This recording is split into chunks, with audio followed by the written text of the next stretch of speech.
Like PayPal, someone asked me, I think earlier today, is this a reversal extension to the downside? And it very well could be. But I'd rather wait. Like I'd rather buy this like up here because there's so many good opportunities and other names right now. And you're just fighting a lot of this resistance. Look at all this distribution. Like look at this volume relative to here. Like this is huge selling volume.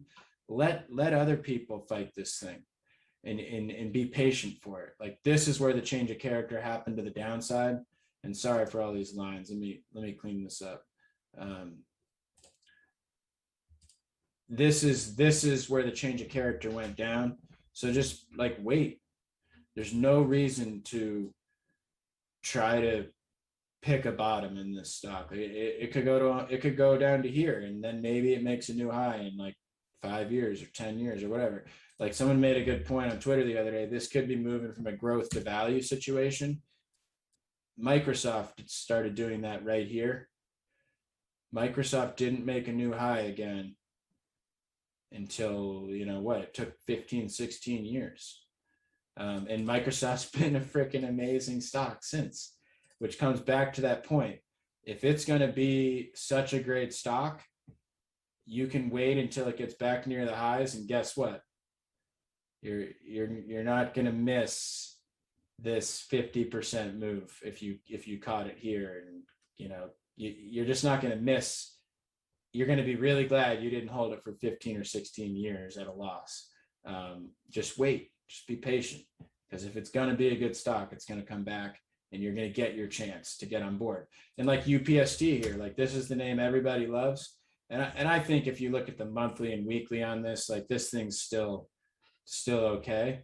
But like, if you could wait till up here and feel real confident that you're going to be okay, like, are you going to, if this thing does go from 400 to 1,000, are you going to miss the move from like 270 to like 320? Like, who cares?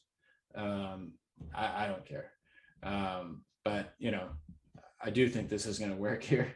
But just my point is like, let the stock, work through this, and you don't have to be the first guy in. You want to catch the easy part of the move. You don't need to pick the low. So that's just one thing I'll say in these growth names. They can really, really unwind when they want to. Yeah, perfect. I think that's really important to remember. And I'm sure we'll touch on even more examples and everything in webinar 4. But yeah, I think that's really, really important to remember. I think, Oliver, if it's good with you, we'll just kind of take some questions as they come in. And I see a lot of thank yous in the chat, so that's awesome. Let's see.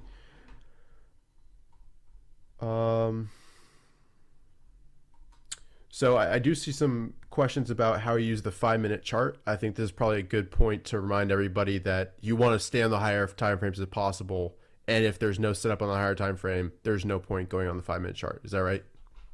Yeah, exactly. I mean, I think you can lose more money on the 5-minute chart than you can make. I used to look at the 5-minute chart like very, very, very regularly, and I think it does more harm to me than good. As far as when I think you should use it, I would say, for example, let's say that you're watching this pattern and you're here. Let's just go into it and see what this looked like. I don't even know because I wasn't trading the 5-minute. Like to me, the first setup on the 5-minute here is like maybe here or here. And I can just tell you, like, I got into this down here at 99. So I think you can get a better price on the higher time frame sometimes. Like, Yeah. look at what this looked like on the 15-minute, big bar, right? Which is good. Now let's look at what it looked like on the hourly. On the hourly, it looked like a breakout. And, when it took this area is when I started buying it. So to me, I got a better price on the hourly than I would have on the 5-minute probably. So, I think the 5-minute will make you look for trades. Where the time to use it, I guess, is when you're it's at a daily spot that you want to execute on, maybe you can zoom into the 5 minute, like literally when we're at that spot. But I'm trying to move. I don't look at the 5 minute at all really anymore. I look at the 15 minutes still. Um, like to me in this, like you got a wedge pop here on the 15 minute back up through these moving averages. So the 15 minute I'll kind of look at on the open, and then it's what I'm trying to do more now. And trust me, guys, I get sucked back into the 15 all the time because that's what I'm used to. But I'm trying more to step out to the hourly, because I think you get less signals and you get more confirmation on your signals. And if you're really doing your homework at night, I don't think it should affect you. If you're really looking for bigger moves. Perfect. And this is a really good question from Paul. Can Oliver talk about handling rebuys after a proper entry, but something happens and you got shaken out? Do you move on and find another setup, or try to keep an eye on that stock and wait for another chance to get back in? Yeah, so here, let's talk about Airbnb because I just got shaken out of this. Super pissed about it. And I'll tell you how I'm thinking about it. So I bought Airbnb. My average was like right in here, I think. And I actually held through this. And then I got out of it in here or something. And I bought back this day. And then I got shaken out of it or stopped out of it that day. And then I had my eye off it and I didn't catch it Friday. Um, I think this weekly looks exceptional. And I would love to see it kind of handle out here.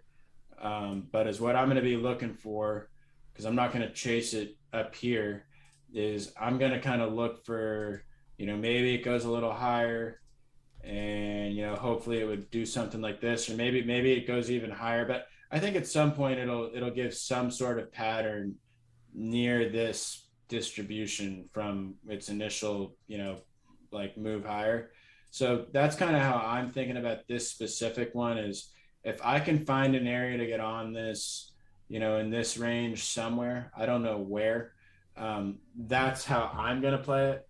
And that's really just it. Like, in retrospect, looking at this, like I'm a total complete idiot in that we had a big volume breakout. Like we haven't even tested the 10-day moving average on this thing. And I chopped myself up in it. It's one of my weaknesses is looking too close. Like my mentor is always on me, like stay on the weekly, like see the big picture. And this stock did nothing wrong.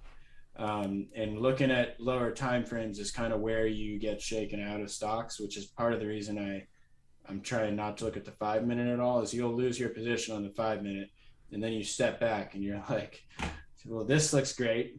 This hasn't even touched the 10-day. But now, yeah, like I'll look for a new opportunity here. Maybe it comes up in bases, builds like a flag or something. Maybe it trades down Monday and we get a pivot here. I don't think that's what's going to happen, but possibly. Or maybe it goes higher and builds a handle before really pushing out. But that's what I'll do is I'll stay on these. Like I missed you. And clearly this thing is just being accumulated. So I'm not going to chase it up here because that's just not how I roll. But trust me, like if this is a first stage base and this thing is going to go higher, like it's probably going to go to like $500 and it's going to give you an opportunity to get on. So just don't chase it and be patient. Like it will give you a chance. Like Dash is another one that has a beautiful weekly and it exploded higher. I personally think it's going to follow through and go higher, but at some point this will give you an opportunity to get on board. Like they always do. And you just have to be patient and not get FOMO, because is what'll happen is it'll go higher, you'll get FOMO and you'll buy the exact top, and then it'll pull back. You'll sell out at the low, and then it'll be the area where you should have been patient for and waited to get long. So you just got to admit, like, this is what I do is I just say like, God, I'm a moron. And I need to like punish myself and watch it, but just be disciplined and wait, because here's the deal. There's other opportunities that are going to set up in the interim. and you can take those, maybe Uber or Lyft goes. So like I'm watching these, but I'm not taking my eye off you. I'm on Roblox, and if you goes higher, Roblox is going to go higher, and then I'm going to get a chance to get on you. Like you better Right. believe it. Right. So just yeah, I just be patient and I wait for the next opportunity. That's really how it goes. And I mean, really, if you think about kind of how I've traded this Nvidia, I ripped the Nvidia from like here to here. I got in it like here to like here, and you know I've been able to get back on this and taking really, really good trades in it. If I take a trade, let's say I take a trade from like 100 to 140, and then it bases out for like 3 weeks, and let's say I buy it back at like 145, I don't really care. Mm-hmm. Because let's say I rip it from like 145 to 200 or something, like I don't care because maybe in that time period between 140 and 145, I was on some other stocks, and that's just how it goes. So I messed up Airbnb because I was looking too close. Like I could trust me, like I could beat myself up like you wouldn't believe. But it is what it is, and what's done is done. And now we just got to wait for our next opportunity. This still hasn't even made a new high. Right. So like if this is going to be a huge winner, like I think it's going to be, like I think this thing's going to go to $1,000. My wife owns this in our long-term account. Like I think it's going to go to $1,000. Um, but that's not how I trade. Right. But if it's going to, there's going to be another opportunity to get long it. The worst thing you can do is chase it, because my bet is if you chase it, you'll get chewed up again, and then you'll be like really, really pissed, and you'll never trade it correctly. Right. So for me, I'm focused on like something like Docs or Uber. Get those ones right. Hopefully, knock on wood, and then we'll get our set. We'll get our opportunity. These things are just hopefully getting going, and you're gonna get your opportunity if you're patient. Perfect. Let's see.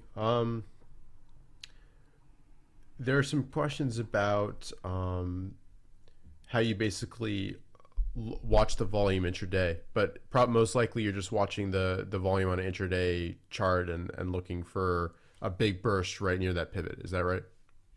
Yeah, and I mean, I'm probably less like by the book, where some people are probably like watching the percentage volume. I sort of do kind of trade on the rhythm or feel of the stock and the market overall. And then, maybe later in the day, I'm like, for example, Roblox, because this is one that just went, like, this volume, like, was huge in that first hour. Like, it was Right. massive, it was unmistakable. And to me, it's pretty obvious. Like, I'm not Mm-hmm. looking at some volume run rate, I'm not looking at that.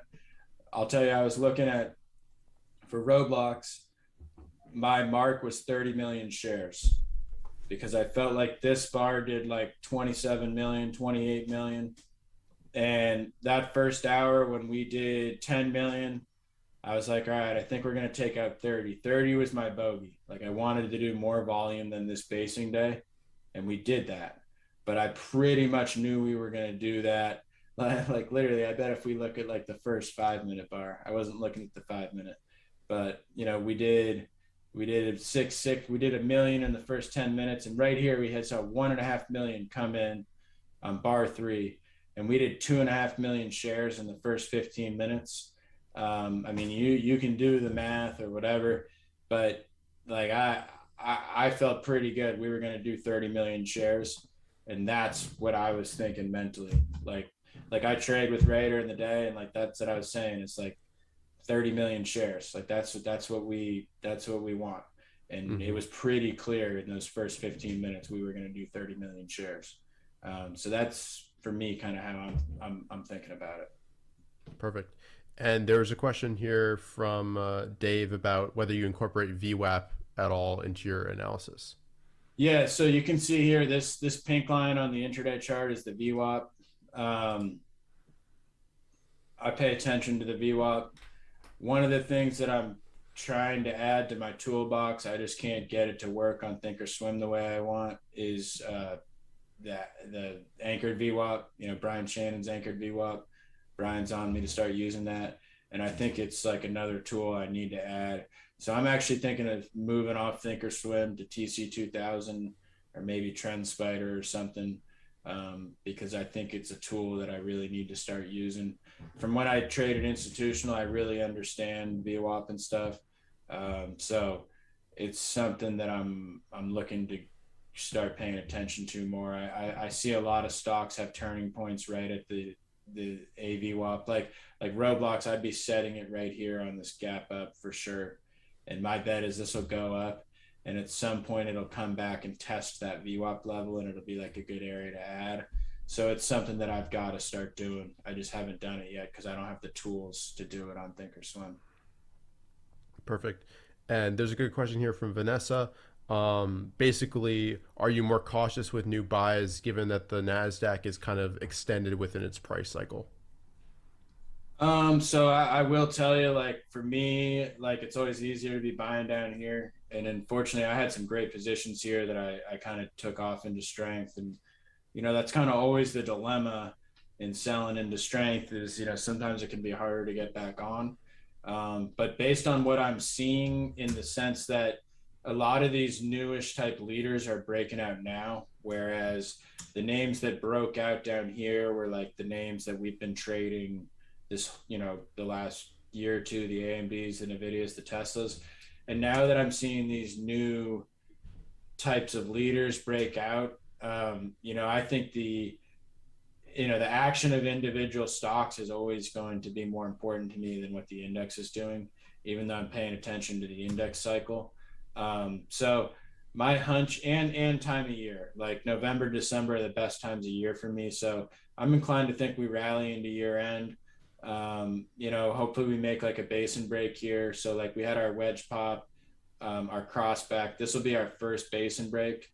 So my hunch is we have a basin break here, go higher, have another one, and then, maybe blow off like end of January or something like that. I have no idea, but that's kind of what I'm thinking. So I don't think we're really that far along in the index cycle personally. But we'll see, but that's kind of my thought process. Perfect. All right. I think we've been going almost 4 hours now. To wrap things up, could you bring up a chart of Tesla because we've got some homework for everybody watching here. So if you could go to kind of the 2020 run, basically into that the breakdown. What we want to do, and we've included this in your workbook, is to mark up entry points that you've learned, basically entry steps that you learned within this webinar. Just like the UPST example with webinar one, mark that up and post it on Twitter, and tag Traderline, tag Oliver, tag myself, and we'll try to get you as much feedback as you can on those setups. And I think Tesla's a really good example. Actually, even going back to the 2019 run with the earnings gap up, there's so many great examples of textbook entry setups.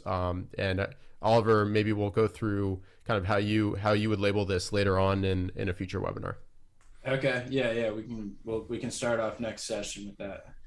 Perfect. So yeah, definitely want to see, we've got hundreds of people in here, so I want to see a lot of responses on Twitter. Definitely tag us, Traderline, myself, and Oliver, and we'll try to get you as much feedback as possible. With that, Oliver, any like closing words to kind of wrap everything up when it comes to entry setups and tactics? No, just actually is what I'll do is I'll show you here what I do real quick on Thinkorswim when I'm going Sure. through names. So like, let's say I want to like do the work, go through old leaders and trade them bar by bar. Like, how would you have traded these stocks just like this? Like break out of the flag. Like, how would you have traded this? And like, try to be honest with yourself and, get the mental reps, go through chartpattern.com or whatever. You don't even need to, you can just go through all these old leaders and take them bar by bar and trade them, get the mental reps in, because it's just going to allow you to trade live a lot better. So put in the work, I guess, is what I would say. Perfect. I think we'll wrap it there. Thanks so much for joining us today. I hope you guys have a great rest of your weekend. I see a lot of thank yous in the chat, in the chat for you, Oliver, so that's great to see. And yeah, we look forward to seeing you in the next session and also in webinar 5 as well. So thanks so much again for joining us, and we'll see you guys in future sessions. Thanks. All right. Thanks, guys.